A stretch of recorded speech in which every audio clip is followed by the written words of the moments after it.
Hello everyone, कैसे हैं आप लोग। आज हम लोग समझते हैं नॉर्थ साउथ कोऑपरेशन क्या होता है।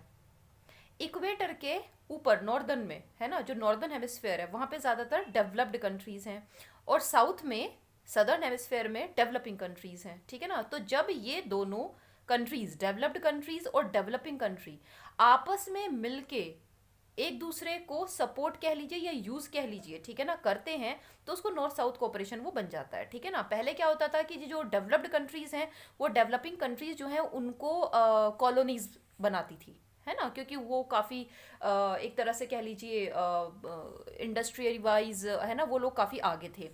अब क्या हुआ है कि जो ये लोग हैं, ये ग्लोबलाइजेशन के दौर में ये दोनों मिलके आपस में एक दूसरे को यूज़ करते हैं, सपोर्ट करते हैं और ग्रो करते हैं। ठीक है, इससे डेवलपिंग कंट्रीज को क्या फ़ायदा है जब आपस में ये मिलके नॉर्थ साउथ कोऑपरेशन जब होता है, तो इसमें डेवलपिंग कंट्री को क्या फ़ायदा होता है।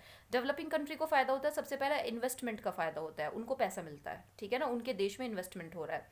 दूसरी चीज़ है, उनको टेक्नोलॉजी मिलती है। ठीक है, नई टेक्नोलॉजी के साथ वो रूबरू होते हैं, उनको पता चलता है। ठीक है ना, तीसरी चीज़ है, उनको बहुत अच्छी अच्छी मशीनरीज मिलती हैं, उनके यहाँ पे मशीनरीज आती हैं। ठीक है ना, उसके साथ में उनको लार्ज वैरायटी ऑफ गुड्स, ठीक है ना, वो मिलता है।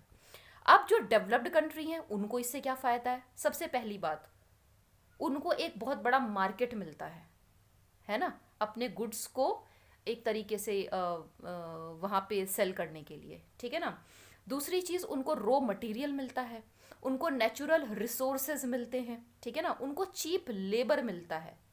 ठीक है, और इसके साथ में उनको एक बहुत बड़ा इन्वेस्टमेंट का मार्केट मिलता है, इन्वेस्टमेंट मिलता है, और साथ में अपने गुड्स को सेल करने के लिए, जैसे मैंने बताया, मार्केट मिलता है।